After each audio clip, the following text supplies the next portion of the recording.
হজরত আবু সাঈদ আল খুদরি রাদিয়াল্লাহু তাআলা আনহু হতে বর্ণিত, তিনি বলেন, নবী সাল্লাল্লাহু আলাইহি সাল্লাম দুই ঈদুল ফিতর ও ঈদুল আজহার দিন ঈদের মাঠে যেতেন এবং সেখানে তিনি প্রথম যেই ও কাজ শুরু করতেন তা হইল সলাৎ। আর সলাৎ শেষে তিনি ও লোকদের দিকে মুখ করে দাঁড়াইতেন এবং তাদের কাতারে বসে থাকতেন। তিনি তাদের নসিহত করতেন, উপদেশ দিতেন এবং নির্দেশ দান করতেন।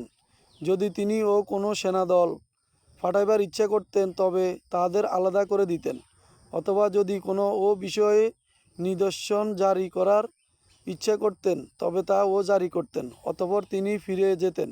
আবু সাঈদ রাদিয়াল্লাহু তাআলা আনহু বলেন, লোকেরা বারবার এই ও নিয়ম অনুসরণ করে আসছিল। অবশেষে যখন মারওয়ান মদিনা আমির হইলেন তখন ঈদুল আজহা ও ঈদুল ফিতরের উদ্দেশ্যে আমি তার ও সঙ্গে বের হলাম।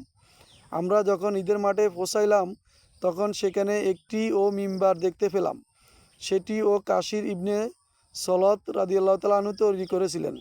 মারওয়ান সলাত আদায়ের পূর্বে এর উপর আরোহণ করতে উদ্যত হইলেন। আমি তার ও কাপড় টেনে ধরলাম, কিন্তু তিনি কাপড় ও ছাড়িয়ে খুতবা দিলেন। আমি তাকে বললাম, আল্লাহর কসম, তোমরা রাসূল সাল্লাল্লাহু আলাইহি সাল্লামের সুন্নত পরিবর্তন করে ফেলেছ। সে বলল, হে আবু সাঈদ, তোমরা যা জানতে তা গত হয়ে গেছে।